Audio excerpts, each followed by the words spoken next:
I intend to be a president for all Americans. We're a failing nation. We're a nation that's in serious decline.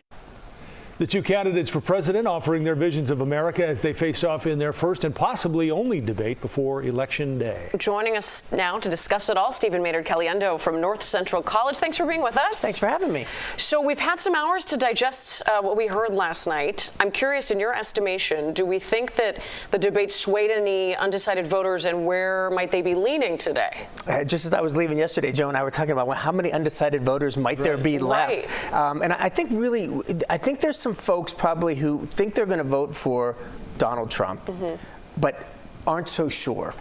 And because they didn't like Joe Biden very much, or they were worried about Joe Biden. And so this was an opportunity last night for Kamala Harris to present herself as a possible alternative, a viable candidate, somebody who can be presidential. And I think she pulled that much off. Now, whether it's going to make a big difference or not, it's hard to tell. But she certainly looked presidential. Well, that was one of them. How was she off script? Some were questioning That's exactly that. Right. And then others were wanting to hear more about her as a candidate. There was a recent poll that found undecided voters, I think 48%, wanted to know more about her plans. That's right. And did she fulfill that? I mean, the plan thing is a hard thing to do in the format of a debate. Sure. We call them debates, but really they're mostly there for. We're going to get TikTok videos out of the out of the clips. That's really much what we're doing. But there was some policy discussed, not enough for my taste, but I'm sort of I'm a government nerd, and I think there's a lot of other people that would like to hear more specifics. I don't know if that was the format for it. There was certainly an exchange of ideas. There was a difference in body posture, nonverbal cues, and there was a difference sort of in the tone, and I think that's going to matter to some voters. Yeah.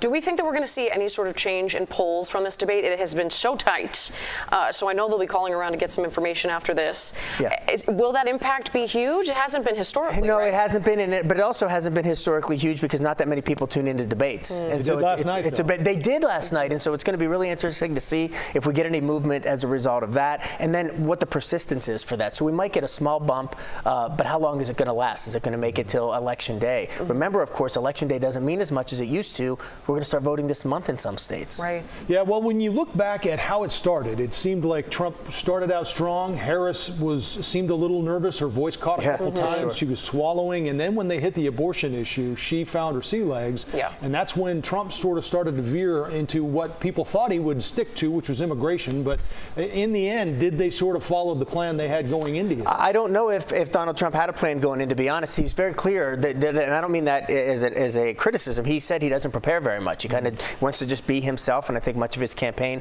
want him to do that. Kamala Harris clearly had a plan, and it started with the handshake. I think she threw him off right at the beginning. He didn't want to shake her hand, and I don't mean that he didn't want to. He wasn't planning on doing it. Right. She kind of chased him around behind the podium, got the handshake, and introduced herself by saying, "I'm Kamala Harris." That's very interesting because it's pronouncing her name correctly. He didn't say her name again after that. In fact, I don't think he said her name. I don't think he said her title. He didn't look at her through the entire debate. And so that's some of the nonverbals that I was watching. It sounds like the Harris campaign has already said if there's going to be another debate, we'll do it. Is it worth it for her campaign or the former president's campaign to do a second debate? Yeah, I mean, they're smarter than I am on this stuff. But if I would think both campaigns should just leave it alone, right? I mean, if Donald Trump performs like that a second time, if he isn't able to sort of overcome the tendencies to fall into traps and get into the personal attacks, it's going to be worse for him. From Kamala Harris's perspective, how could it get any better? I mean, it was a complete. It's exactly what she wanted to do. I don't know how it could be better. That's what you want people to remember going into Election Day. Stephen Maynard Caliendo, thank you so much Good to see you, for your expertise. Thank you. Thank you.